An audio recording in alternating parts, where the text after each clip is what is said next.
Hı hı. Elə, deməli, bu gün biz demək Jurist Lab təlimləri çərçivəsində Yus Akademi ilə Yus Akademi platforması ilə birlikdə e, deməli hüquq nəzəriyyəsi təlimlərinə başlayırıq. Bu bizim ilk təlimimizdir. Bununla əlaqədar WhatsApp qrupu da yaradılıbdır. Yəni gələcəkdə bu mövzunu biz özümüz seçdik, amma gələcəkdəki mövzular ilə bağlı artıq siz də qərar verə bilərsiniz. Yəni bununla bağlı seçimlərimiz də olacaqdır və həmin seçimlərə uyğun olaraq mütəmadi şəkildə indi aylıq yaxud da ki həftəlik bu xarakterdə təlimləri keçirtməyi demək nəzərdə tuturuq. Və bugünkü demək təlimimiz qeyd elədiyimiz kimi demək hüquq pozuntuları ilə əlaqədardır və biz hüquq pozuntuları anlayışını demək hüquq nəzəriyyəsi kontekstində xarakterizə eləyəcəyik. Məsələ belədir ki, ümumiyyətlə hüquq pozuntuları anlayışı hüquq nəzəriyyəsinin, ümumiyyətlə hüquqşünaslıq elminin ən mühüm belə deyək, yəni mövzularından biridir. O baxımdan ki, belə deyək, yəni həm hüquq anlayışının dəqiq müəyyən olunması nöqteyi nəzərindən əhəmiyyətlidir. Eyni zamanda həm də hüquqa uyğun olmayan davranışların özünün xarakterinin müəyyən olunması, məsuliyyətin müəyyən olunması və bunun ümumiyyətlə tərkib struktur elementlərinin müəyyən olunması mühüm əhəmiyyət kəsb edir. Və bu da ilk növbədə qeyd elədiyimiz kimi hüquq nəzəriyyəsində tədris olunur. Təbii olaraq hüququn digər sahəvi fənləri də hər biri özünə xas şəkildə hüquq pozuntuları anlayışını xarakterizə eləyir. Məsələn, cinayət hüququ, məsələn deyək ki, yəni cinayət hüquq pozuntularını, yaxud da ki, inzibati xətalar özünə xas olan hüquq sahəsi daxilində, eyni şəkildə digər sahə fənlərin hər birinin özünə xas pozuntu elementləri mövcuddur. Lakin bunları ümumi olaraq ortaq xüsusiyyətlər nöqteyi nəzərindən məhz hüquq nəzəriyyəsi kontekstində ilk növbədə müəyyən olunması zəruridir. O baxımdan ki, hüquq nəzəriyyəsi elə digər hüquqi kateqoriyalarda olduğu kimi hüquq pozuntularının da ilkin xarakterik xüsusiyyətlərini demək müəyyən eləyir. Məhz bu nöqteyi nəzərindən biz qeyd elədiyimiz kimi hüquq pozuntuları anlayışını bugünkü dərsimizdə müəyyən eləyəcəyik. Ümumiyyətlə, hüquq pozuntusu deyiləndə nə başa düşülür? Təbii olaraq biz hüquq pozuntusunu müəyyən etməmişdən əvvəl onun ilk növbədə fəlsəfi mahiyyətini xarakterizə eləməliyik. Yəni, hüquq pozuntusu dediyimiz anlayış əslində nədir və nələr hüquq pozuntusu hesab olunmalıdır? Məsələn, belə bir məsələ ilə başlayaq. Deyək ki, A şəxsi B şəxsinin ərazisinə daxil olur. Yəni, mülkiyyət hüququ əsasında B şəxsinə xas olan bir torpaq sahəsi, yaxud da ki, mənzil, yaxud da ki, hər hansısa başqa bir obyekt təsəvvür eləyək və şəxs ora daxil olur və orada yəni həmin əmlaka heç bir zərər vurmadan, məsələn, deyəm ki, təsəvvür eləyək ki, oğurluq etmədən, yaxud da ki, hər hansısa bir zərər yetirmədən, məhv etmədən və s. Mənfi davranışlar etmədən həmin obyekti tərk eləyir. Mənzili, torpaq sahəsini, yaxud da ki, başqa hər hansısa bir obyekti. Belə olduğu təqdirdə həmin bu davranış hüquq pozuntusu hesab olunmalıdır. Yəni, şəxsə və cəmiyyətə zərər verməyən, lakin ilk baxışdan hüquq pozuntusu olaraq təsəvvür olunan hər hansısa bir davranış hüquq pozuntusu kimi müəyyən olunmalıdırmı? Məhz bu kontekstdə məsələyə yanaşdığımız təqdirdə biz hüquq pozuntusu anlayışının artıq qeyd elədiyimiz kimi fəlsəfi dərinliklərinə, onun fəlsəfi mahiyyətinə enmək zərurəti hiss edir. Çünki hüquq pozuntusu anlayışı bir neçə istiqamətdən dərk oluna bilər. İlk növbədə o, cəmiyyətdə mövcud olan ayrı-ayrı sosial qaydaların hüquqa inteqrasiya olunmasının nəticəsində hüquq pozuntusu kimi dərk oluna bilər. Bu, məsələn, birinci tərəfidir. Məsələnin digər tərəfi, əgər hər hansı bir davranışın hüquq pozuntusu kimi xarakterizə olunması üçün onun müəyyən bir qanunvericilik aktının məzmununda, məsələn, cinayət məcəlləsində, inzibati xətalarda, mülki məcəllədə və s. hər hansısa bir qanunvericilik aktında əks olunması onun hüquq pozuntusu kimi olduğunu xarakterizə edir. Yaxud da ki, biz hər hansısa bir davranışı sadəcə həmin davranışın belə deyək, yəni həmin davranışın insan hüquq və azadlıqlarına, insanların fundamental dəyərlərinə qəsd etdiyi üçünmü onu hüquq pozuntusu kimi xarakterizə etməliyik. Məhz bu nöqteyi nəzərindən məsələyə yanaşıldığı təqdirdə hüquq pozuntusu anlayışı bir qədər fərqli mahiyyət kəsb edir. O baxımdan ki, biz belə deyək də, hüquq pozuntusunun müəyyən olunması üçün hüququn müəyyən elədiyi belə deyək, yəni doktrinal qaydalardan bir qədər kənara çıxaraq, yaxud da ki, hüququn müəyyən elədiyi, əgər belə demək mümkündürsə, tabulardan bir qədər kənara çıxaraq, onun fəlsəfi mahiyyətini müəyyən etmək demək zərurəti ilə məsələyə yanaşacağıq. Dolayısıyla hüquq pozuntusu anlayışı nədir sualına?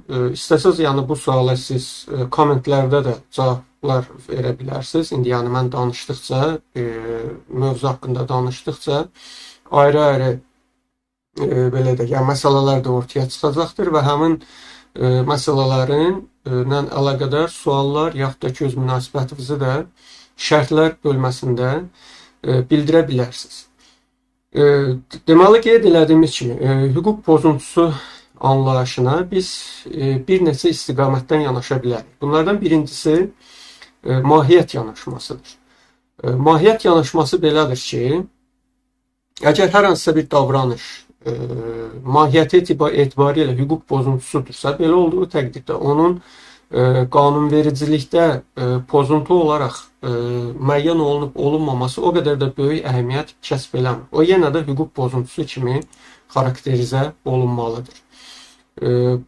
Bu belə də, yəni latın ifadəsi ilə mala in se olaraq ifadə olunur. Mala in se burada mala belə də hüquq pozuntusudur, pozuntu hesab olunan davranışdır. In se isə mahiyyət olaraq xarakterizə olunur və mala in se, yəni hər hansısa bir davranışın mahiyyəti etibarilə hüquq pozuntusu kimi müəyyən olunmasını xarakterizə edən bir xüsusiyyətdir.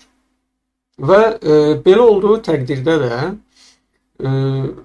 belə deyək, yəni hüquq sistemindən yaxud da ki, hər hansısa bir dövlətin qanunvericiliyindən asılı olmadan müəyyən xarakterdə olan davranışlar vardır ki, bunlar dünyanın harasında olmasından asılı olmayaraq hüquq pozuntusu kimi xarakterizə olunmalıdırlar. Məsələn, oğurluqdur, qəsdən adam öldürmədir, deyək ki, terrorizmdir, soyqırımdır, ayrı-ayrı müharibə cinayətləridir və s. Yəni bu kimi hansılar ki, insanların fundamental dəyərlərinə qəsd eləyirlər, hansılar ki, insan həyatı, azadlığı, fiziki bütövlüyü, toxunulmazlığı, şəxsi həyatı, ləyaqəti, şərəfi, mülkiyyəti və s. bu kimi dəyərlərə qəsd eləyən istənilən davranış mahiyyəti etibarilə hüquq pozuntusu hesab olunmalıdır. Və bu, hər hansısa bir dövlətin qanunvericiliyində necə əks olunub olunmamasından asılı olmayaraq, bu davranış müəyyən formada hüquq pozuntusu kimi demək şərh olunmalıdır və hüquq pozuntusu kimi qiymətləndirilməlidir. Bu, məsələnin bir tərəfdən demək yanaşmasıdır.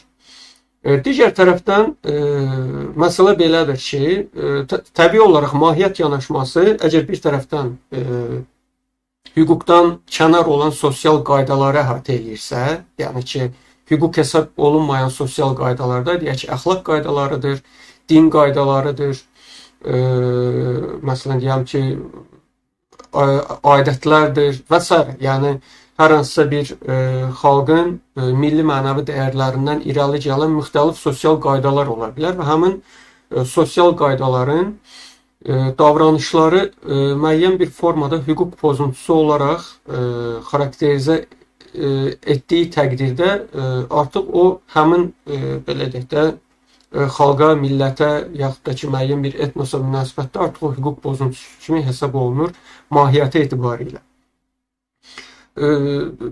İkinci yanaşma belədir ki, hər hansısa bir davranışın hüquq pozuntusu kimi xarakterizə olunması üçün onun qanunvericilikdə əks olunması zəruridir. Yəni qanun onu cəzalandırılan davranış olaraq müəyyən eləməlidir. Nullum crimen nulla poena sine lege belə bir latın ifadəsi vardır, hansı ki, yəni qanunla nəzərdə tutulmayan cinayət və qanunla nəzərdə tutulmayan cəza mövcud ola bilməz. Məhz bu yanaşmaya görə hər hansısa bir davranışın hüquq pozuntusu olaraq xarakterizə olunması üçün mütləq şəkildə bu qanunda nəzərdə tutulmalıdır. Yəni əxlaq qaydaları, adətlər, din qaydaları bunlar həlledici amillər deyillər və mahiyyəti müəyyən etsələr də, yəni hüquq pozuntusu olaraq hər hansısa bir davranışın müəyyən olunması üçün həlledici faktorlar hesab olunmurlar. Mütləq şəkildə qanunda bu nəzərdə tutulmalıdır və təbii olaraq da bu belə deyək, pozitiv hüquq yanaşmasının tələbidir ki, yəni digər tərəfdən eyni zamanda həm də hüquqi müəyyənlik prinsipinin tələbidir ki, hər hansısa bir davranışın hüquq pozuntusu olması üçün o mütləq şəkildə qanunvericilikdə əks olunmalıdır və həmin normanın şamil olunduğu şəxslər, həmin normanın yurisdiksiyasına daxil olan insanlar həmin norma haqqında məlumatlı ola bilmə imkanlarına malik olmalıdırlar ki, o hüquq pozuntusu kimi xarakterizə oluna bilsin. Bu ikinci yanaşmadır. Mala prohibita, yəni latın ifadəsi ilə bunu qeyd eləsək, yəni hər hansısa bir davranışın hüquq pozuntusu olması üçün o qanunla qadağan olunan və qanunla ona sanksiya müəyyən olunan davranış kimi müəyyən olunmalıdır, nəzərdə tutulmalıdır. Və digər tərəfdən də hər hansısa bir davranışın hüquq pozuntusu olması üçün üçüncü yanaşma o insan hüquqları yanaşmasıdır. Yəni belə deyək, yəni hər hansısa bir davranışın ümumi əxlaq, din, adət qaydaları ilə yaxud da ki, qanunvericilik qaydalarında necə əks olunub olunmamasından asılı olmayaraq, ilk başlanğıcda da qeyd elədiyimiz kimi, əgər davranış insanların fundamental dəyərlərinə hər hansısa bir formada qəsd eləyirsə, belə olduğu təqdirdə o hüquq pozuntusu kimi müəyyən olunmalıdır və hüquq pozuntusu olaraq xarakterizə olunmalıdır. Bu da üçüncü yanaşmadır və hər üç yanaşmanın da qeyd elədiyimiz kimi özünə xas belə deyək, yəni müəyyən edici hissələri vardır. O mənada ki, hər üçü hüquq pozuntusunun müəyyən olunması üçün müəyyən əhəmiyyətə, müəyyən dəyərə malikdir. Yəni bunlarla bağlı siz istəsəz öz fikirlərinizi də şərhlər bölməsində qeyd edə bilərsiniz. Əgər suallarınız varsa, suallar da qeyd edə bilərsiniz. Yəni dərsin ümumiyyətlə bu təlimin sonuna yaxın suallara da baxacağam. Həmin sualları da cavablandırmağa çalışacağım. Dolayısıyla hüquq pozuntusunun hansı formada xarakterizə olunmasından asılı olmayaraq, onun istənilən hüquq pozuntusunun müəyyən əlamətləri vardır ki, həmin əlamətlər əsasında biz davranışın pozuntu olub olmadığını müəyyən edirik. Ki, məhz bunlardan birincisi onun hüquqa zidd davranış olmasıdır. Yəni, yuxarıda da qeyd elədiyimiz, daha əvvəl də qeyd elədiyimiz həmin üç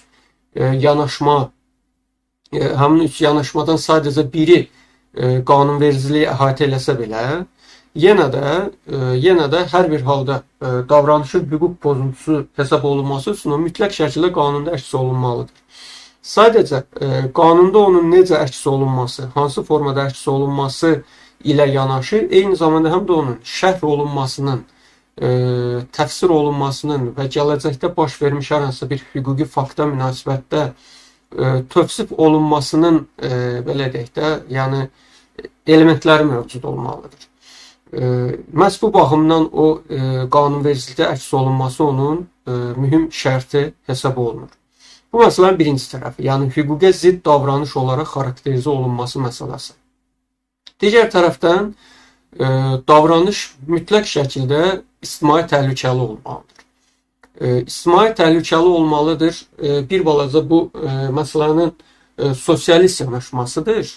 Sosialist yanaşma əsasında məsələyə izah vermədir ictimai təhlükəliliyi. Çünki liberal yanaşma ictimai təhlükəliliyi o qədər də əhəmiyyətli hesab eləmir. Yəni hər hansı bir davranışın hüquq pozuntusu olması üçün onun fərdlərin hüquqlarına, fundamental dəyərlərinə qəsd etməsi zəruri hesab olunur. Amma yəni belə deyək, yəni ictimai təhlükəlilik məsələsi daha çox sosialist yanaşmaların həlledici əlaməti olaraq xarakterizə olunur. Amma istənilən davranış, yəni hansı perspektivdən baxırıqsa baxaq, istənilən davranış, yəni fərdə münasibətdə təhlükə yaratmaqla yanaşı, fərdin hüquqlarına və dəyərlərinə qəsd etməklə yanaşı, eyni zamanda həm də bütövlükdə cəmiyyətə birbaşa yaxud da ki, dolayı formada təhlükə yaratmış olur. Yəni bu təhlükədən cəmiyyət heç bir zaman sığortalanmır.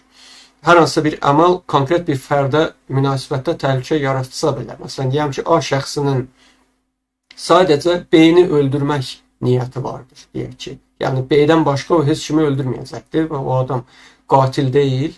Sadəcə B-ni bir dəfə öldürəcəkdir və bitəcəkdir məsələ. Ondan sonra heç bir zaman heç bir insana əl qaldırmayacaqdır. Belə olduğu təqdirdə, məsələn, sual oluna bilər ki, bəs bu davranış ictimai təhlükəli deyil axı. Yəni bu sadəcə konkret bir fərdə münasibətdə təhlükə yaradır, yaxud da ki, fərdin müəyyən bir formada dəyərinə qəsd etmiş olur. Amma hər bir halda qeyd elədiyimiz kimi, yəni fərdə qəsd etməklə yanaşı onu biz ümumi olaraq, yəni birbaşa olmasa belə biz onu yenə də ictimai təhlükəli, onu sosial təhlükə yaradan davranış olaraq qiymətləndirə bilərik. Bu məsələnin digər tərəfi və digər tərəfdən də həmin davranış təqsirli demək davranışdır. Təqsirli davranışdır o mənada ki, biz indi bu haqda yenə də danışacağıq.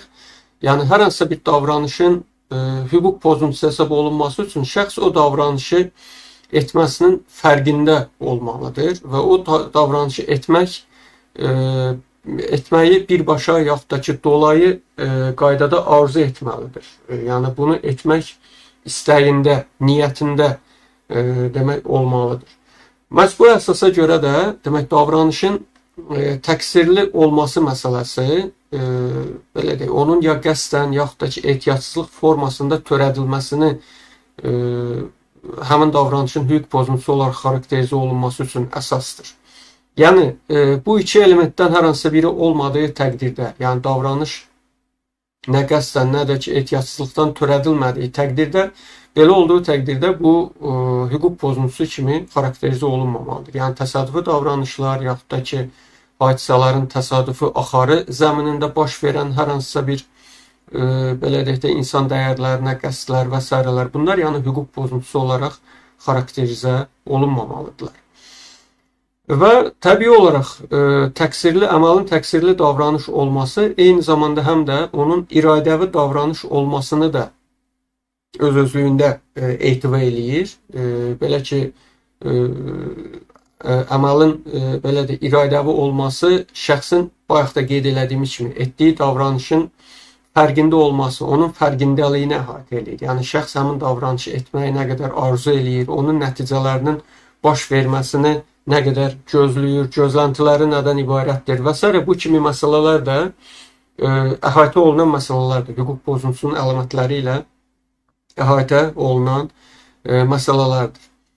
Və təbii olaraq davranışın hüquq pozuntusu olması üçün o delikt qabiliyyətli olan, yəni hüquq pozuntusunu törətmək qabiliyyətində olan şəxs tərəfindən də törədilməlidir. Çünki əgər davranış delikt qabiliyyətli olmayan şəxs tərəfindən törədilibdirsə, biz bunu hüquq pozuntusu olaraq xarakterizə etməməliyik, edə bilmərik. Yəni bu nə qədər də insanların dəyərlərinə qəsd etsə belə, hüququn mövqeyi ondan ibarətdir ki, davranışın pozuntu olması üçün o mütləq şəkildə onu törədə bilmək və törətdiyi davranışın nəticələrinə görə məsuliyyət daşıya bilmək qabiliyyətində olan insan tərəfindən törədilməlidir. İndi subyektiv tərəf haqqında danışanda bu məsələ haqqında da demək ətraflı qeyd eləyəcəyik. Yəni digər əlamətlər də vardır. Məsələn, deyək ki, yəni səbəbli əlaqənin olması, yəni hər hansısa bir davranışın pozuntu olaraq xarakterizə olunması üçün edilən davranış ilə nəticə arasında səbəbli əlaqə olmalıdır. Eyni zamanda həm də başqa bir xüsusiyyət, deyək ki, sanksiya təhdidi altında olmalıdır. Yəni həmin davranışın hüquq pozuntusu olması üçün mütləq o sanksiya təhdidi altında olmalıdır. Və sanksiya təhdidi altında bayaq da qeyd elədiyimiz kimi, yəni o qanunvericilikdə hər hansısa bir davranışa görə sanksiya müəyyən olması artıq həmin davranışı hüquq pozuntusu olaraq xarakterizə eləməyə imkan verir. Bu demək biz artıq qeyd elədiyimiz məsələlər ümumi olaraq bayaq da qeyd elədiyimiz kimi hüquq pozuntusunun ümumi fəlsəfi mahiyyətinin müəyyən olunması nöqteyi nəzərindən izah edir. Yəni ilk olaraq biz üç demək fərqli yanaşmanı qeyd elədik və əlavə olaraq da həm də hüquq pozuntusunun müəyyən edici əlamətlərini də xarakterizə elədik. Demək, Aysel Qasımovanın bir sualı vardır. Demək, təsadüfi olaraq birinin öldürülməsi niyə hüquq pozuntusu olmadığı və bir də izah edə bilərsiniz? Hə, yəni təsadüfi olaraq birinin öldürülməsi qeyd elədiyimiz kimi hər hansısa bir şəxsin təsadüfən qətlə yetirilməsi, yəni bunun hadisələrin təsadüfi axarı zəminində olması və s. Bu haqda indi biz daha geniş danışacağıq. Əmalın subyektiv tərəfini xarakterizə eləyərkən bunu daha geniş şərh eləyəcəyik. Lakin qeyd elədiyimiz əlamətlər daxilində biz davranışın təqsirli olaraq törədilməsini hüquq pozuntusu olaraq xarakterizə, yəni davranışın hüquq pozuntusu kimi xarakterizə olunması üçün əməlin təqsirli olaraq törədilməsi mühüm əhəmiyyət kəsb eləyir. Yəni şəxs etdiyi davranışın bir tərəfdən fərqində olmalıdır, digər tərəfdən isə onun nəticələrini arzu eləməlidir, istəməlidir və ona nail olunması üçün müəyyən real davranışlar, iradəvi və şuurlu davranışlar həyata keçirməlidir. Belə olduğu təqdirdə davranış hüquq pozuntusu kimi xarakterizə oluna bilər. Yəni hüququn məqsədi nə olursa olsun insanları cəzalandırmaq deyil. Hüququn məqsədi təqsirli davranışları cəzalandırmaqdır. Əgər davranış təqsirli olaraq törədilmirsə və şəxs etdiyi davranışın belə deyək də, yaxud da ki, fərqində deyilsə, yaxud da ki, ona görə məsuliyyət daşıya bilmək qabiliyyətində deyilsə, belə olduğu təqdirdə həmin davranışın artıq hüquq pozuntusu olaraq xarakterizə olunması bir qədər suallar yaradır. İndi bu haqda, yəni qeyd elədiyim kimi, daha geniş danışacağıq. Demək, gəldik növbəti məsələyə. Biz, yəni hər hansısa bir davranışın qeyd elədiyimiz kimi hüquq pozuntusu olaraq xarakterizə eləmək üçün həmin davranışı belə deyək də, bir neçə element əsasında təhlil etməliyik. Həmin elementlər əsasında təhlil etdikdən sonra yekun nəticədə davranışın hüquq pozuntusu olub olmadığını artıq müəyyən eləyə bilərik. Və bu elementlərlə bağlı da bir neçə nəzəriyyə vardır. Əsas 3 nəzəriyyə vardır. Yenə də 3 fərqli nəzəriyyə vardır. Bunlar hüquq sisteminə də, hüquq sistemlərindən də asılıdır. Deməli, məsələn, Anglo-Sakson hüquq sisteminə görə hüquq pozuntusunun 2 əsas elementi mövcuddur. Davranışın obyektiv tərəfi və bir də subyektiv tərəfi. Yəni, obyektiv və subyektiv tərəflər mövcud olduğu təqdirdə artıq həmin davranış hüquq pozuntusu olaraq xarakterizə olunur. Ümumiyyətlə, davranışın obyektiv və subyektiv tərəfi nə deməkdir? İlk növbədə bunu biz xarakterizə edək. Yəni, istənilən davranışın obyektiv və subyektiv tərəfləri mövcuddur. Yəni, söhbət sadəcə hüquq pozuntularından getmir. Yəni, hüquqa uyğun davranışlarda belə yenə də obyektiv və subyektiv tərəflər mövcuddur. Davranışın obyektiv tərəfi real aləmdə, yəni obyektiv real aləmdə baş verən şəxsin əməlləri, hərəkətləri, yaxud da ki, hərəkətsizlikləri kimi başa düşülür. Yəni, müəyyən bir zaman və məkan daxilində mövcud olan davranışlardır. Bunlar qeyd elədiyim kimi həm hərəkət formasında, həm də ki, hərəkətsizlik formasında əks oluna bilərlər. Bu davranışın obyektiv tərəfidir. Bu haqqda daha geniş danışacağıq.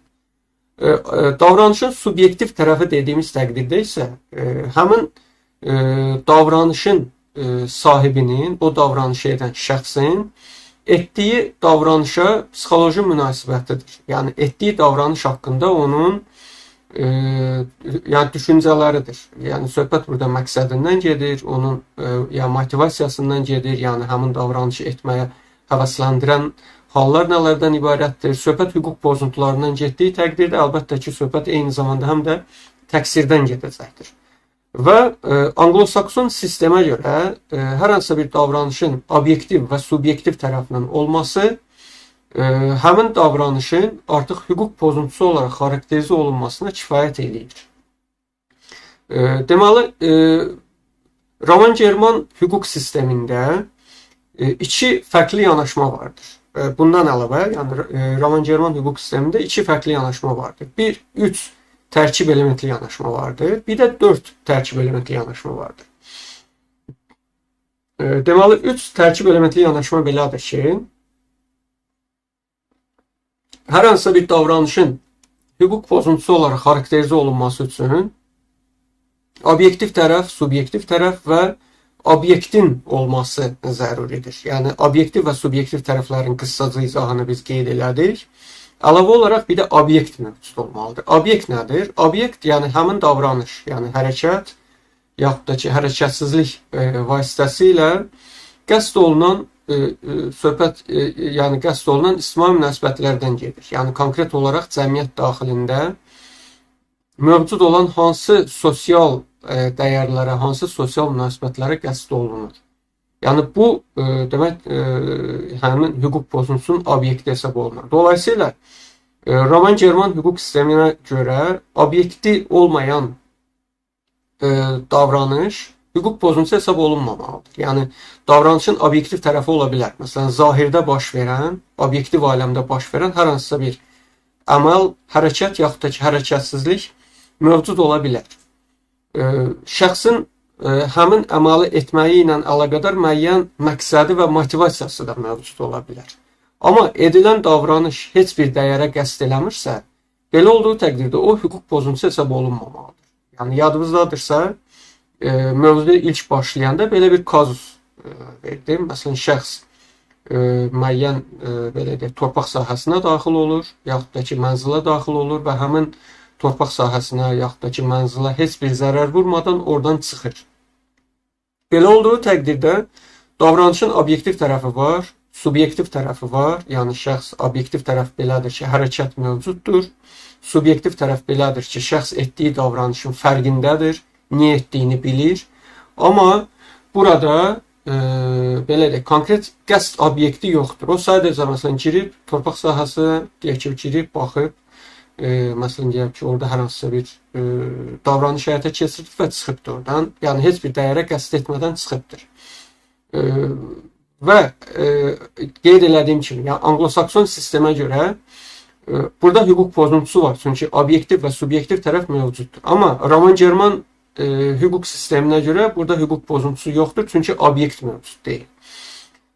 Və Roman-German hüquq sisteminin digər bir yanaşması, fərqli bir nəzəriyyəsi dörtlü element baxımındandır. Dörtlü element baxımından yanaşmada eyni zamanda həm də subyektin olması zəruri hesab olunur. Yəni, davranışın obyektiv tərəfi, subyektiv tərəfi, eyni zamanda həm də obyekti və subyekti mövcud olmalıdır. Və bu 4 elementin olduğu təqdirdə hüquq pozuntusu hesab olunur hər hansısa bir davranış və bu 4 elementdən hər hansısa birinin olmaması davranışın hüquq pozuntusu olduğunu istisna edir. Deməli, biz indi başlayıb həmin o 4 elementin 4-ünü də tək-tək xarakterizə eləyək və axırda qərar verək ki, yəni bu 3 nəzəriyyədən hansı daha belə deyək, daha doğru mövqe ortaya qoyur. Yəni, hüquq pozuntusunun qiymətləndirilməsi üçün ortaya qoyulan elementlər belə də 2 olması mı kifayət eləyir, 3 mü kifayət eləyir, yoxsa 4-ün də olması mütləq zərurət təşkil eləyir. Təbii olaraq yenə də qeyd elədiyim kimi biz burada hüquq nəzəriyyəsi kontekstində məsələyə yanaşırıq. Bu arada mən danışdıqca əgər belə deyək, bu yayımda əgər texniki problemlər vardısa, bununla bağlı şərhlər bölməsində məlumat verin, mənim xəbərim olsun. Çünki mən yəni danışıram, mən hal-hazırda həm də izləyirəm. Yəni məndə belədir ki, texniki problem yoxdur, amma əgər vardısa siz bu haqqda məlumat verin, mənim məlumatım olsun.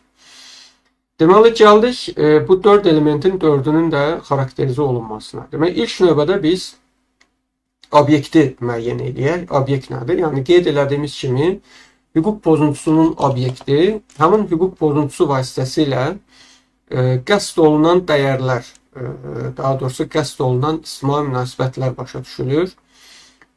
İctimai münasibətlər dediyimiz təqdirdə təbii olaraq burada söhbət sosial qaydadan gedir. Cəmiyyət daxilində mövcud olan sosial qayda və istənilən hüquq pozuntusu cəmiyyətdəki sosial qaydaya müəyyən formada zərər yetirir. Yəni bayaqlarda qeyd elədik. Məsələn, A şəxsinin sadəcə B şəxsini öldürmək niyyəti vardır. Ondan başqa heç kimi heç vaxt öldürməyəcəkdir. Bu adam qatil deyil.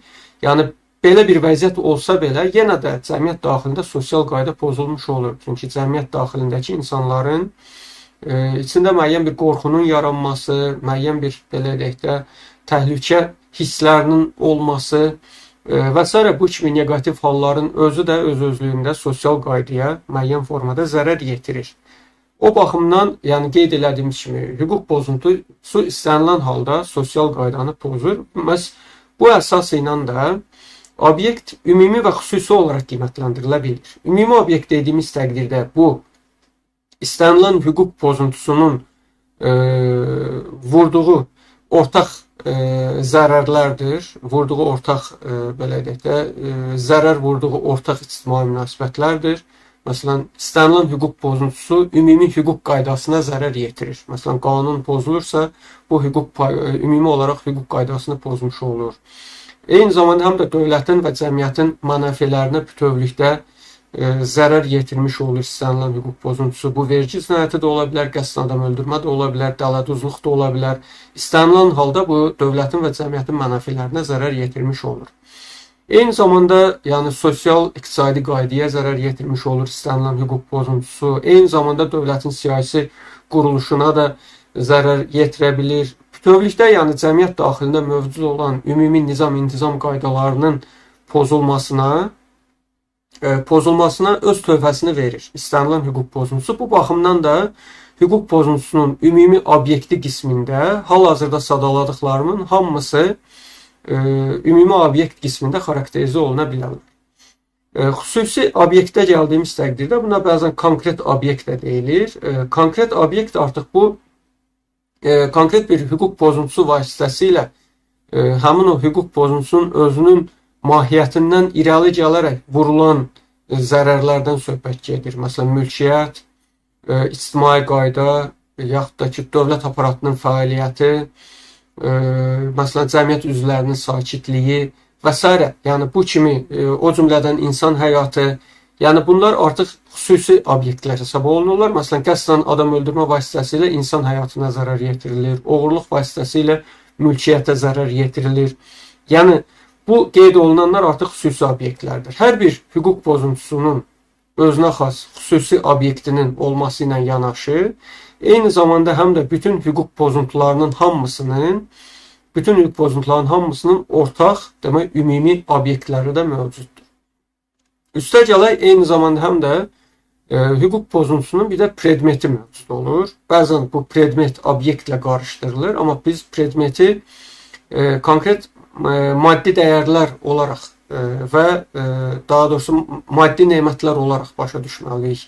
Yəni predmeti, məsələn, əgər oğurluq vasitəsilə qəsd olunan obyekt mülkiyyətdirsə, onun predmeti belə də konkret bir əşyadır.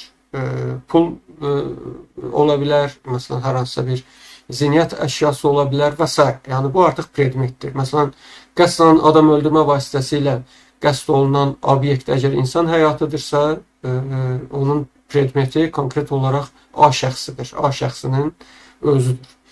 Belə, yəni bu həmin davranış vasitəsilə qəsd olunan demək obyektlər qismində başa düşülür. Bununla bağlı da yenə də iki fərqli nəzəriyyənin, liberal və sosialist nəzəriyyələrinin fərqli yanaşmaları vardır. Həm yəni liberal nəzəriyyə hüquq pozuntusunun predmetinin əhəmiyyətli olduğunu hesab eləyir. Sosialist nəzəriyyə isə obyektinin çox əhəmiyyətli olduğunu hesab eləyir. Bu da başqa bir təlimin mövzusudur. Bu haqda daha geniş başqa bir təlimdə, başqa bir mövzuda demək bu haqda danışarıq. Hüquq pozuntusunun subyektinə gəldiyimiz təqdirdə subyekt artıq bu da konkret olaraq hüquq pozuntusunu törədən şəxsdən söhbət gedir və həmin şəxsin delikt qabiliyyətli olması əhəmiyyət daşıyır. Təbii olaraq şəxs anlayışı ümumi bir ifadədir. Şəxs dediyimiz təqdirdə burada əsasən iki fərqli subyekt nəzərdə tutulur. Bunlar fiziki şəxslərdir və hüquqi şəxslərdir. Fiziki şəxslər dediyimiz bunlar insan varlıqlarıdır. Hüquqi şəxslər isə qanunla müəyyən olmuş qaydada dövlət qeydiyyatından keçmiş təşkilatlardır. Və hüquqi şəxslər fəaliyyət qabiliyyəti əldə etdiyi andan, yəni qanunla müəyyən olmuş qaydada dövlət qeydiyyatından keçdiyi andan etibarən eyni zamanda həm də delikt qabiliyyətli də hesab olunurlar. Bu demək, yəni hüquqi şəxsləri xarakterizə edən, onların hüquq pozuntusunun subyektliliyini xarakterizə edən xüsusiyyətdir. Fiziki şəxslərə gəldikdə isə burada məsələ bir qədər dəyişir o baxımdan ki, burada məsələnin bir tərəfi anlaqlılığı ilə əlaqədardır, digər tərəfdən isə yaş həddi ilə bağlıdır. Yaş həddi dediyimiz, yəni burada ümumi olaraq 16 yaş ümumi delikt qabiliyyətini xarakterizə edən yaş həddidir, amma bəzən daha aşağı yaş həddi də ola bilər. Məsələn, cinayət hüquq pozuntularının bəzilərində 14 yaş həddi müəyyən olunubdur. Amma ümumi olaraq 16 yaş həddi artıq tam delikt qabiliyyətini müəyyən edir. Anlaqlılığa gəldikdə isə məhkəmə qaydasında fəaliyyət qabiliyyətsizliyi təsdiq olunmuş şəxslər, bunlar ümumiyyətlə delikt qabiliyyətli hesab olunmurlar. Yəni delikt qabiliyyətli hesab olunması üçün yəni şəxsin etdiyi davranışların nəticələrini dərk etməsi zəruridir. Və subyektlik məsələsində bir də xüsusi subyektlik anlayışı vardır. Yəni bəzi hüquq pozuntuları istisnasız olaraq hər kəsə şamil olunur. Məsələn, oğurluqdur, qəsdən adam öldürmədir, yəni bunun subyektləri ümumidir və hər kəs yəni bu davranışın subyekti ola bilər. Və bir də xüsusi subyektlik məsələsi vardır ki, bu zaman yəni şəxsin müəyyən bir hüquq pozuntusunun subyekti olması üçün onun xüsusi bir statusu olmalıdır. Məsələn, vəzifəli şəxs, hərbi qulluqçu, məsələn deyək ki, tibb işçisi, hakim və s. Yəni bu kimi şəxslərdə artıq müəyyən davranışlara münasibətdə demək xüsusi subyektlər hesab olunurlar. Davranışın obyektiv tərəfinə gəldiyimiz təqdirdə məsələ burada bayaqlarda qeyd etdiyimiz kimi davranışın zahiri tərəfini əhatə eləyir. O mənada ki, real obyektiv aləmdə baş verən əməl, yəni konkret hərəkət və hərəkətsizlik davranışın obyektiv tərəfini müəyyən edən elementdir. Belə ki, obyektiv tərəfin əsas xarakterizə edən yəni həll edici elementləri bu davranışdır, yəni əməldir, hərəkət və hərəkətsizlik və onun müəyyən bir zamanda və məkanda baş verməsidir. Müəyyən bir zaman və məkan daxilində baş veribdirsə, artıq bu obyektiv tərəfin ilkin elementlərini müəyyən eləyir. Başqa tərəfləri də vardır obyektiv tərəfin. Bunlar deyək ki, məsələn, müəyyən yəni üsullardan, yaxud da ki, müəyyən metodlardan istifadə edilmə məsələsidir. O cümlədən həm də əməl ilə nəticə arasında səbəbli əlaqənin olması bu mühüm elementdir. Ümumiyyətlə, səbəbli əlaqə obyektiv tərəfi xarakterizə edən çox mühüm bir elementdir. Səbəblə əlaqə bir çox hallarda mübahisələr də yaradır. Əsasən səbəblə əlaqə iki istiqamətdə xarakterizə olunur. Bir, hüquqi səbəblə əlaqə, bir də ki, faktiki səbəblə əlaqə olaraq iki istiqamətdə xarakterizə olunur. Hüquqi səbəblə əlaqə dediyimiz təqdirdə biz, daha doğrusu faktiki səbəblə əlaqə dediyimiz təqdirdə biz, yəni konkret obyektiv aləmdə baş verən real faktı nəzərdə tuturuq. Məsələn, şəxsin deyək ki, ürək tutmasından, şəxsin ölümünün səbəbinin əgər ürək tutması, yəni ürək tutması şəxsin əgər ölümünün səbəbidirsə, bu faktiki səbəb hesab oluna bilər. Yaxud da ki, ürəkdə baş verən qanaxma şəxsin ölümünün səbəbidirsə, belə olduğu təqdirdə bu, yəni faktiki səbəb hesab oluna bilər. Hüquqi səbəb haqqında danışdığımız təqdirdə isə həmin səbəbin hüquq normaları vasitəsilə nəzərdə tutulmasıdır. Belə ki, bu zaman artıq hüquq normasının hipotezasında həmin davranış hüquqi fakt olaraq müəyyən olunmalıdır. Və obyektiv aləmdə baş verən konkret bir hüquqi fakt, yəni konkret bir əməl, hərəkət və hərəkətsizlik hüquq normasının hipotezasında nəzərdə tutulan hüquqi fakt ilə əgər uzlaşırsa, belə olduğu təqdirdə həmin davranış artıq hüquq pozuntusu hesab olunacaqdır. Məhz bu da yəni hüquqi səbəbli əlaqə kimi xarakterizə olunacaqdır. Yəni davranışın özü ilə həmin davranışın yaratdığı nəticələrin arasındakı uzlaşmanın olmasından söhbət gedir. Və səbəbli əlaqanın özü də əsas üç istiqamətdə demək xarakterizə olunur. Birincisi belədir ki, deməli səbəbli əlaqə birbaşa olur. Yəni birbaşa səbəbli əlaqə o deməkdir ki, yəni konkret bir nəticənin, məsələn, X nəticəsinin baş verməsi üçün mütləq şəkildə A hərəkəti olmalı idi.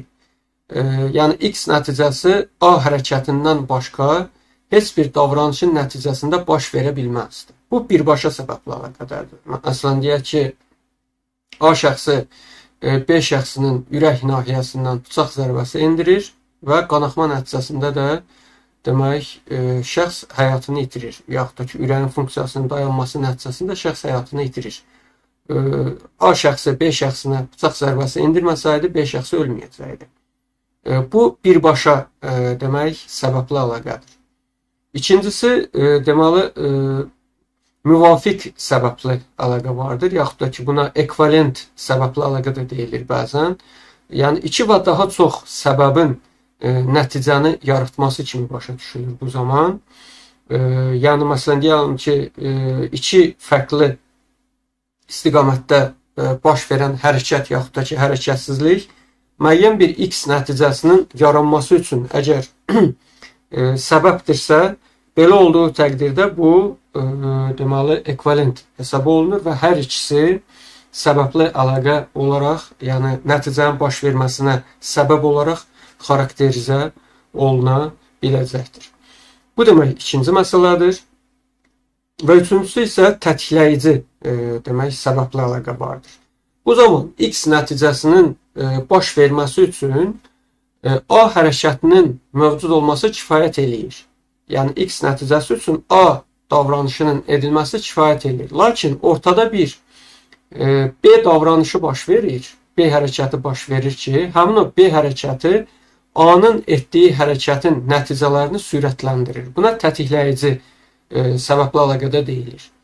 Bu da demək, hüquq pozuntusunun qiymətləndirilməsində qeyd elədiyimiz kimi əhəmiyyətli rol oynaya bilir. Məsələn, şəxsin, deyək ki, məsələn, qəsdən adam öldürmə zamanı, məsələn, şəxsin həyatının sona çatdırılmasının sürətləndirilməsi üçün müəyyən bir hərəkətin həyata keçirilməsi kimi yəni başa düşülə bilər. Deməli, bu qeyd olunanlar demək, obyektiv tərəfi xarakterizə edən əsas demək, xüsusiyyətlərdir. Qeyd elədiyimiz kimi, əlavə olaraq, məsələn, törəmə əməlin törədilməsi üsulları ola bilər. Məsələn, xüsusi qəddarlıq vasitəsilə, yaxud da ki, məsələn, bir qrup şəxs tərəfindən deyək ki, yəni törədilməsi, yaxud da ki, üsullardır, vasitələrdir, ayrı-ayrı alətlərdən istifadə olunması və s. Bunların hamısı obyektiv tərəfi xarakterizə edən elementlər kimi müəyyən olunurlar. Subyektiv tərəfə gəldiyimiz təqdirdə isə, subyektiv tərəf də qeyd elədiyimiz kimi, yəni şəxsin etdiyi davranışın nəticələrinə psixoloji münasibətidir. Yəni, həmin nəticələrin baş verməsində nə qədər maraqlı idi. Şəxs həmin nəticələrin baş verməsində nə qədər maraqlı idi, nə qədər onu arzu eləyirdi.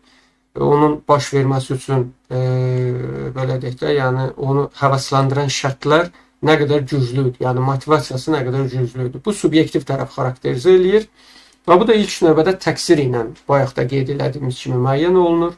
Yəni təqsir qeyd elədiyimiz kimi şəxsin etdiyi davranışa psixoloji münasibətidir, hansı ki, qəsd və ehtiyatsızlıq formasında təzahür eləyir. Yəni təqsir ya qəsdən olur, ya da ehtiyatsızlıqdan. Bunun başqa üçüncü hər hansısa bir üsulu yoxdur.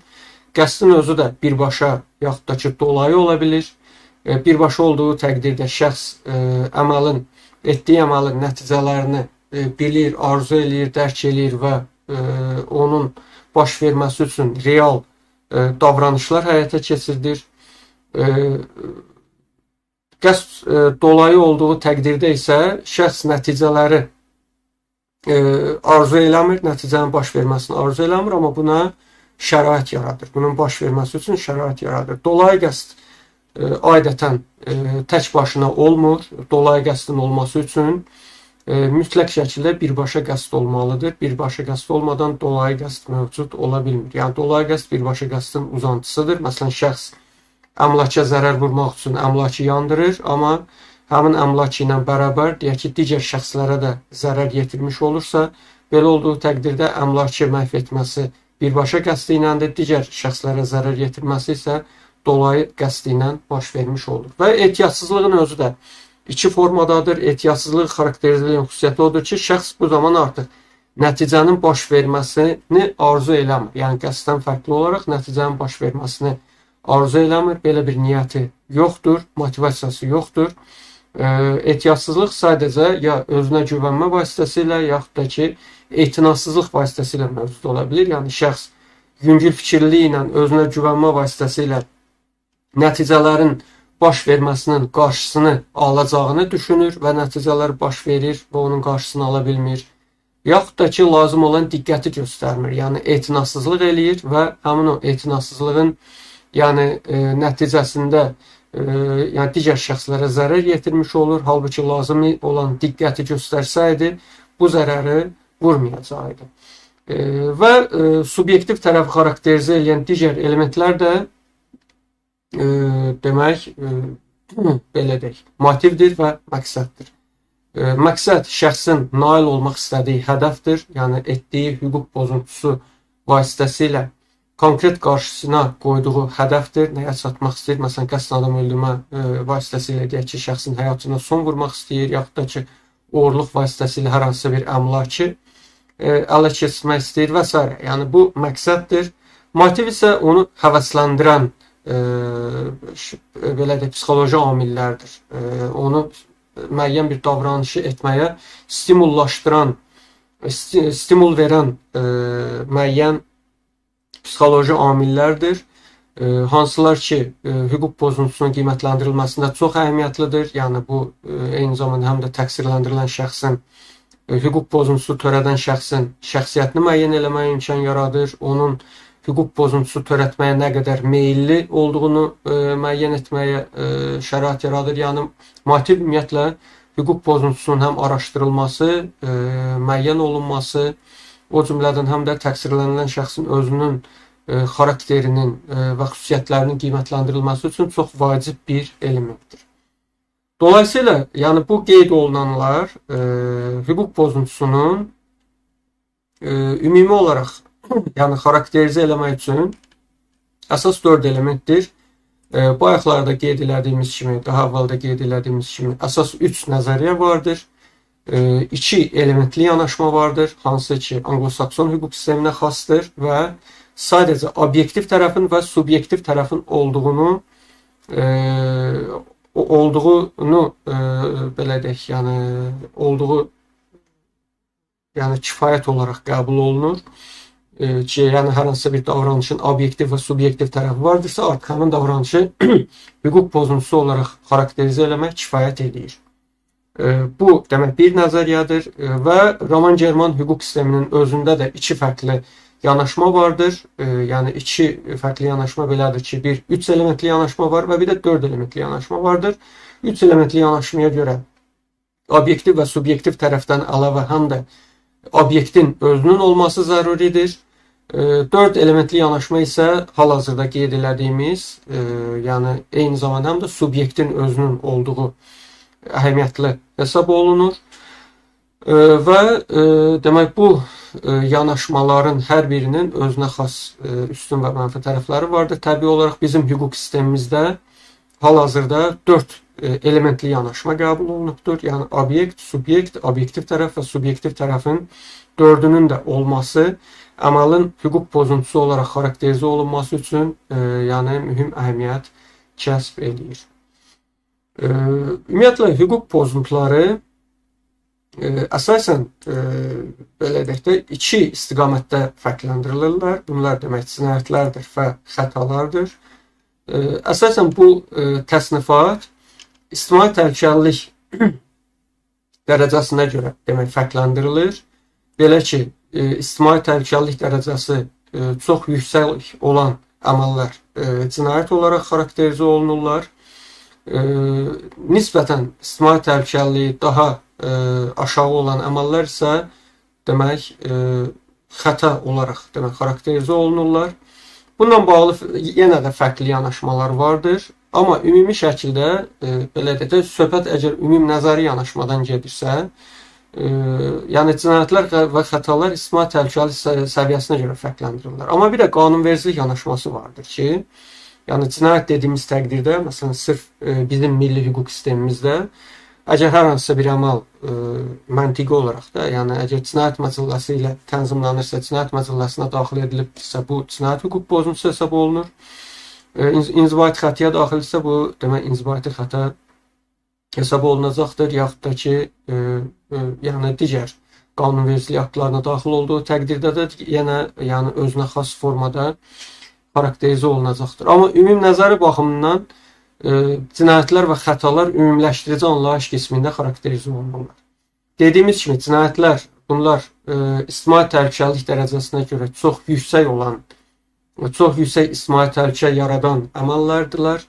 Bunların cəzaları da adətən ağır olur, yəni azadlıqdan məhrum etmə ilə əlaqədar olan cəzalar olur, yaxud da ki, insan hüquqlarının əhəmiyyətli dərəcədə məhdudlaşdırılması ilə əlaqədar olan demək cəzalar nəzərdə tutulur. Fərqi yoxdur. Bu azadlığa yönələn cəzalar da ola bilər, əmlaka yönələn cəzalar da ola bilər, müəyyən bir peşəyə, fəaliyyətə, rütbəyə və s. yönələn cəzalar da ola bilər, hansılar ki, şəxsin həm hüquqlarına, eyni zamanda həm də onun statusuna əhəmiyyətli dərəcədə təsir eləyir. Yəni cinayətlər fərqləndirici xüsusiyyətlər belədir. Xətalara gəldiyimiz təqdirdə xətalar nisbətən daha az əhəmiyyətli hesab olunan hüquq pozuntularıdır və bunlar da əsas iki istiqamətdə fərqləndirilirlər. İnzibati xətalar və intizam xətaları əsasən, yəni bu ikisi fərqləndirilir, amma əlavə olaraq həm də məsələn mülki hüquq pozuntuları da bəzədən xəta olaraq ümumi, yəni bəzi ədəbiyyatlarda da hüquq nəzəriyyəsi nöqteyi nəzərindən xəta olaraq qiymətləndirilə bilirlər. Məsələn, prosesual xətalarda, məsələn, müəyyən prosesual qaydaların pozuntuları da, yəni prosesual xətalar qismində xarakterizə oluna bilirlər. Dolayısıyla inzibati xətalar dediyimiz bu, yəni ümumiyyətlə inzibati hüquq çərçivəsində, yəni dövlət hakimiyyət orqanlarının fəaliyyəti, səlahiyyətləri, dövlət hakimiyyətinin həyata keçirilməsi ilə əlaqədar olan əsasən hüquq pozuntularıdır bunlar və bunların da cəzalandırılması inzibati xarakterli olur. Bu insan hüquq və azadlıqlarını, yəni cinayətlərdən nisbətən daha az şəkildə məhdudlaşdırır. Onun, yəni belə deyək də, sahib olduğu müəyyən bir dəyərlərə, yaxud da ki, hüquqlara çox az miqdarda, müəyyən, yəni az həcmdə məhdudiyyətlər yaradır. İntizam xətalarına gəldiyimiz təqdirdə bu adətən əmək münasibətləri daxilində mövcud ola bilir. Yəni əmək münasibətləri daxilində işçi ilə işə götürən arasındakı qarşılıqlı münasibətlərdə müəyyən davranış qaydalarının, etik qaydaların və s. yəni ümumi idarə etmə qaydalarının, yəni müəyyən bir yəni işə götürənin işçi arasındakı idarə etmə qaydalarından söhbət gedir. Yəni bu qaydaların pozulmasının nəticəsində xarakterizə olunan hüquq pozuntularıdır. Hansılar ki, yenə də intizam cəzaları ilə, məsələn, töhmətdir, vəzifədə aşağı salmadır, əmək haqqının azaldılmasıdır, vəzifədən azad etmədir və s. xarakterində cəzalar ilə müşayiət olunur. Qeyd elədiyimiz kimi, mülki hüquq pozuntuları da bəzən yəni xəta olaraq qiymətləndirilirlər. Ümumnəzəri baxımından mülki xətalar kimi qiymətləndirilirlər. Bu da əmlak və şəxsi qeyri-əmlak münasibətləri daxilində yenə də insanlar arasındakı qarşılıqlı münasibətlərdə, mülki hüquq münasibətlərində meydana gələn müəyyən pozuntular, mülki hüquq pozuntuları kimi xarakterizə olunur. Bunlara bəzən deliktlər də deyilir. Elə bizim qanunvericilikdə mülki hüquq pozuntuları delikt olaraq adlandırılır, amma adətən deliktlər ümumi nəzəri baxımından elə bütün hüquq pozuntularının hamısını əhatə edən anlayışdır. Yəni delikt dediyimiz təqdirdə biz bütövlükdə hüquq pozuntularını nəzəri baxımından başa düşürük, amma milli qanunvericilikdə bu sadəcə mülki hüquq pozuntularını deliktlər əhatə edir və qeyd elədiyimiz kimi bu prosesual pozuntular da məsələn, ədalət mühakiməsinin həyata keçirilməsi daxilində müəyyən prosesual qaydaların pozulması, bunlar da xətalar kimi xarakterizə oluna bilirlər. Və əsasən bu qeyd olunan təsnifat daxilində xarakterizə olunurlar. Və əmalın hüquq pozuntusu olduğunu istisna edən hallar, bu o hallardır ki, biz bayaq qeyd elədiyimiz həmin o 4 elementin 4'ü də davranışın tərkibində mövcuddur. Yəni həm obyekt, həm subyekt, obyektiv tərəf və subyektiv tərəf, yəni 4'ü də mövcuddur. Lakin müəyyən şərtlərə görə həmin əməl hüquq pozuntusu olaraq qiymətləndirilir. Daha doğrusu əməlin hüquq pozuntusu olduğu istisna olunur. Bunlar ilk növbədə demək zəruri müdafiədir. Zəruri müdafiə şəxsin özünü yaxud da ki, digər şəxsləri qəsdən müdafiə etmək üçün, yəni onlara qarşı yaxud da şəxsin özünə qarşı həyata keçirilən qəsdən müdafiə etmək üçün qəsd eləyən şəxsə zərər yetirməsi kimi başa düşülür. Bu zəruri müdafiədir. Zəruri müdafiə qeyd elədiyimiz kimi o halda olur ki, ortada real təhlükə yaradan qəsd olsun və həmin qəsdin, yəni qarşısının alınması zərurəti mövcud olsun. Belə bir zərurət vardırsa və bu zərurət yəni əsaslandırıla bilirsə və həmin qəsdə qarşı belə deyək, verilən əks reaksiya müvafiqdirsə, belə olduğu təqdirdə bu zəruri müdafiə olaraq yəni xarakterizə oluna bilir. Zəruri müdafiə qeyd elədiyimiz kimi, yəni əmalın hüquq pozuntusu olduğunu istisna edən haldır. Lakin zəruri müdafiəni xarakterizə edən xüsusiyyət belədir ki, burada əmalın belə deyək, vurulan daha doğrusu qəsdin xarakteri ilə əks reaksiya arasında bir balans qorunmalıdır.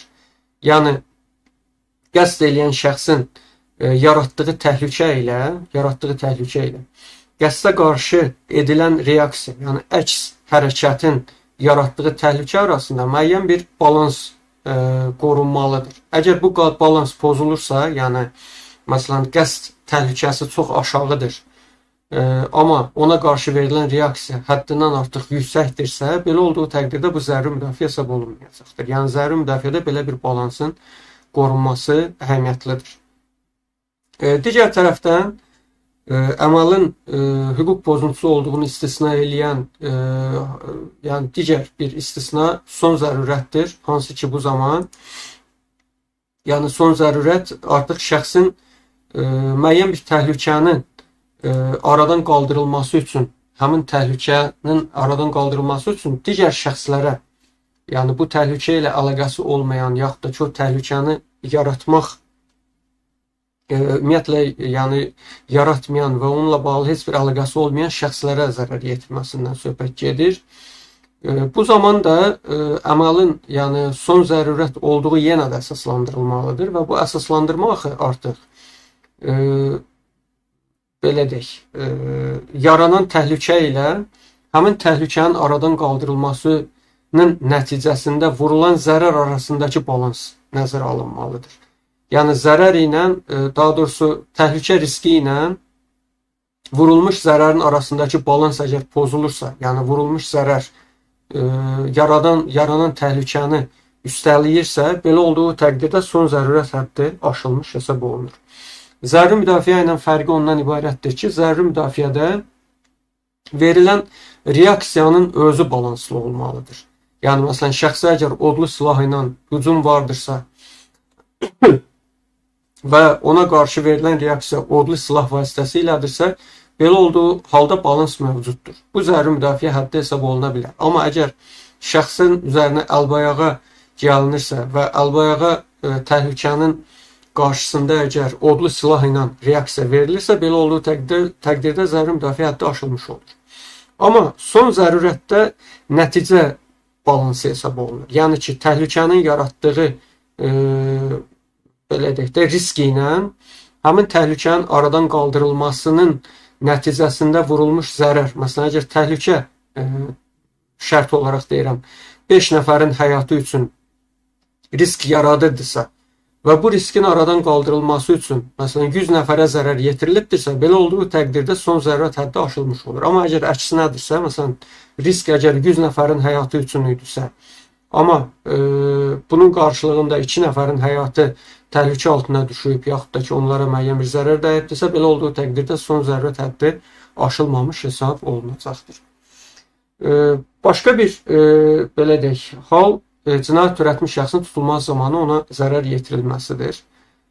Şəxs əgər cəzaçəkmə müəssisəsindən, yaxud da ki, istintaqdan yayınmaq üçün qaçırsa, belə olduğu təqdirdə həmin şəxsin tutulması zamanı ona zərər yetirilməsi yenə də müəyyən bir balansı pozmursa, əgər balans pozulmursa, bu halda zəruri müdafiə həddi aşılmamış, yəni daha doğrusu, yəni belə də balans aşılmamış hesab olunur və şəxsin etdiyi davranış hüquq pozuntusu hesab olunmayacaqdır. Yəni cinayət törətmiş şəxsin tutulması zamanı burada əsas 3 prinsip diqqətə alınacaqdır. İlk növbədə edilən əməlin, yəni qanuna uyğunluğu, yəni verilən reaksiya qanuna uyğun olmalıydı. Məsələn, odlu silahdan istifadə olunursa, odlu silahdan istifadə qaydaları əsasında olmalıdır bu. İkincisi, zəruri olmalıdır verilən reaksiya, yəni qanuna uyğun ola bilər, amma zəruri deyilsə, belə olduğu təqdirdə balans pozulmuş olur. Yəni mütləq şəkildə zəruri olmalıdır, yəni onun aradan qaldırılmasının başqa üsulları olmamalıydı.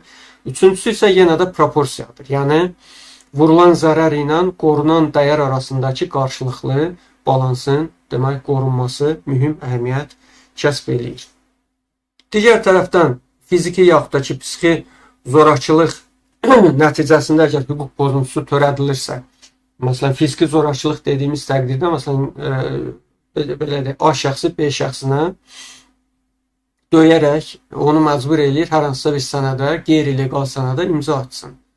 Məsələn, bu fiziki zorakılıq hesab olunar, yaxud da ki, psixi zorakılıq ola bilər, ona müəyyən psixoloji təsir göstərilir və o psixoloji təsir altında gedir, əgər hüquq pozuntusunu törədirsə, bu da əməlin hüquq pozuntusu olduğunu istisna eləyən hal kimi qiymətləndirilir. Amma bu ümumi nəzəri kontekstdədir, yəni bir daha deyirəm. Əsaslı risk başqa bir haldır. Bu daha çox, yəni müəyyən faydalı nəticələrə nail olunması üçün elmi əsaslandırılmış riskin həyata keçirilməsidir. Xüsusilə dərman vasitələrinin, deyək ki, məsələn, istifadəsi zamanı, yaxud da ki, ayrı-ayrı texnoloji vasitələrin, texnoloji yeniliklərin istifadəsi zamanı əgər maraqlara, insanların və cəmiyyətin maraqlarına zərər dəyirsə, lakin bu elmi cəhətdən əsaslandırılıb və risklər əvvəlcədən hesablanıb və bu risklərin aradan qaldırılması üçün lazım olan tədbirlər görülübdürsə, belə olduğu təqdirdə bu əsaslı risk hesab olunur və əməlin hüquq pozuntusu olduğu istisna olunacaqdır. Digər tərəfdən əmr və sərəncamın icra olunması, belə deyək, yəni şəxs müəyyən bir əmrin, sərəncamın tabeçiliyi altında icra etmək məcburiyyətindədirsə, belə olduğu təqdirdə həmin o söhbət təbii olaraq qanuni əmrin və sərəncamın icra olunmasından gedir. Şəxs, yəni əgər əmrin yaxud da ki, sərəncamın qeyri-qanuni olduğunu bilə-bilə bunu icra edibdirsə, bu məsuliyyətdən azad etmək üçün şərt deyil. Daha doğrusu, hüquq pozuntusunu istisna edən hal deyil. Amma şəxs qanuna uyğun əmr və sərəncamı icra edibdirsə, belə olduğu təqdirdə onun nəticələrinə görə məsuliyyəti artıq əmr və sərəncamı vermiş şəxsin üzərinə düşəcəkdir. Təbii olaraq burada digər elementlər də nəzərə alına bilər. Anlaqsızlıq məsələsi, bayaq da qeyd elədiyimiz kimi, bu əməlin hüquq pozuntusu olduğunu istisna edən haldır. Şəxs anlaqsız vəziyyətdə əgər əməli törədirsə, söhbət xüsusilə burada yəni affekt vəziyyətindən gedir. O halda ki, yəni bu affekt, bir də üzr istəyirəm. Söhbət demək affekt vəziyyətindən gedir. Bu fizioloji və patoloji formada ola bilər. Fizioloji affekt, daha doğrusu belə deyək, patoloji affekt bu şəxsin psixoloji, daha doğrusu psixi, yəni qüsurudur. Bu anadan gəlmə ola bilər, sonradan qazanılan ola bilər. Amma yəni patoloji affekt olduğu təqdirdə demək şəxs artıq öz davranışlarının nəticələrini heç bir halda dərk etmə qabiliyyətində olmur. Və buna görə də onun etdiyi davranışın nəticələri hüquq pozuntusu hesab olunmayacaqdır. Amma fizioloji affekt bu qəflətən yaranan ruhi həyəcan, yəni emosional vəziyyətin nəticəsidir. Bu halda şəxs etdiyi davranışın başa düşür, nəticələrini başa düşür, lakin onu idarə etmə qabiliyyətini itirir, idarə etmə imkanında olmur. Bu da affekt hesab olunur. Bununla bağlı təbii olaraq ekspertizalar keçirilməlidir, daha obyektiv müəyyən olunması üçün və bunun da hüquq pozuntusu olduğunu istisna edən hal kimi qiymətləndirilməsi üçün onun da xüsusi halları mövcuddur və bir də əməlin az əhəmiyyətli olması əməlin hüquq pozuntusu olduğunu istisna eləyir. Yəni davranış əgər mahiyyət etibarilə hüquq pozuntusudur, amma cəmiyyətə, dövlətə, insanların maraqlarına ciddi təhlükə yaratmışsa, belə olduğu təqdirdə həmin əməlin hüquq pozuntusu olması məsələsi demək istisna oluna bilər. Demək bu qeyd olunanlar ümumi olaraq hüquq pozuntusunu biraz belə deyək, çox çəkdi, əslində daha qısa planlaşdırmışdım, amma mövzu biraz uzun oldu. Hüquq pozuntusu ilə əlaqədar ən vacib məsələləri qeyd etməyə çalışdım. Təbii olaraq bunları qısa şəkildə qeyd elədim. Bunların hər birinin bir də daha izahlı formada həyata keçirilməsini gələcəkdə yəni nəzərdə tuta bilərik. Deyilənlərlə bağlı əgər suallarınız vardısa, buyurun. Sualları verə bilərsiniz. Əlavə olaraq nəsə təklifləriniz, yaxud da ki, biz indi bu mövzu daxilində dediyimiz kimi daha çox hüquq pozuntusunun anlayışını, əlamətlərini, onun hüquqi tərkib elementlərini, növlərini və eyni zamanda həm də istisna edən hallar ilə əlaqədar olan demək məsələləri mövzu daxilində izah eləməyə çalışdım.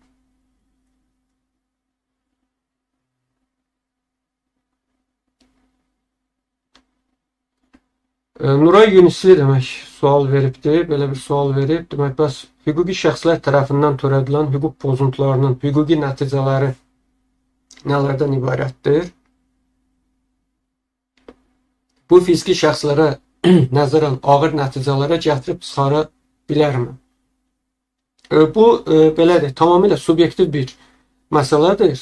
Çünki hüquqi şəxslər tərəfindən də törədilə bilən hüquq pozuntularının çeşidləri kifayət qədər genişdir. Yəni bu həm ağırlıq dərəcəsinə görə ola bilər, yəni ictimai təhlükəlilik dərəcəsinə görə ola bilər, insanların maraqlarına, cəmiyyətin maraqlarına vurduğu zərərlərdən asılı olaraq dəyişə bilər. Yəni bunu fiziki şəxslərlə münasibətdə yəni müqayisə eləmək o qədər də uğurlu olmaz. Yəni ilk başdan uğurlu olmaz. Bunu konkret hüquq pozuntusuna münasibətdə xarakterizə eləmək daha yaxşı olar. Ümumiyyətlə hüquqi şəxslər bunlar kollektiv subyektlərdir və hüquqi şəxs tərəfindən hər hansısa bir hüquq pozuntusunun törədilməsi belə deyək, təbii olaraq, yəni ictimai təhlükəlilik nöqteyi nəzərindən kifayət qədər ağır hesab olunmalıdır. Yəni bunun nəticələri kifayət qədər ağır hesab olunmalıdır. Məsələn, hüquqi şəxsin deyək ki, vergiden yayınması, yaxud da ki, hüquqi şəxsin insan alveri ilə məşğul olması, məsələn, narkoticarət ilə məşğul olması və s. Yəni bu hüquqi şəxs tərəfindən həyata keçirildiyi təqdirdə bunun fiziki şəxs tərəfindən, yəni sadaladığım əməllərin fiziki şəxs tərəfindən həyata keçirilməsi ilə müqayisədə çox daha ağır təbii ki hesab olunmalıdır. Öz yerində bu belədir. Amma yəni sırf hüquqi şəxslər tərəfindən törədilən hüquq pozuntuları ilə bağlı məsələyə yanaşdığımız təqdirdə məsələ dəyişəcəkdir. Bu zaman artıq dediyim kimi məsələ daha subyektiv qiymətləndiriləcəkdir. Belə başqa sual olan vardısa buyura bilər, deyə bilərsiniz.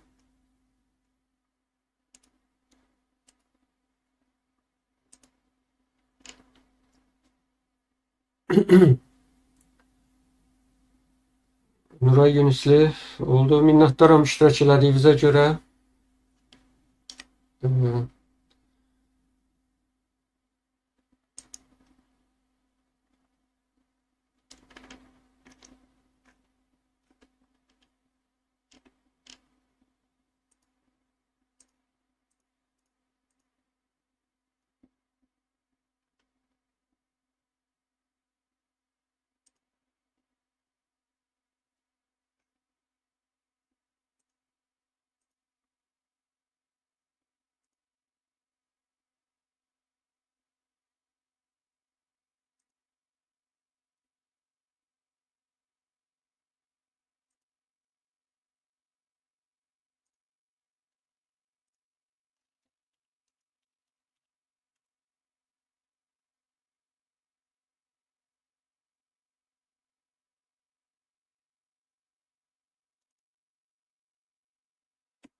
Yaxşı.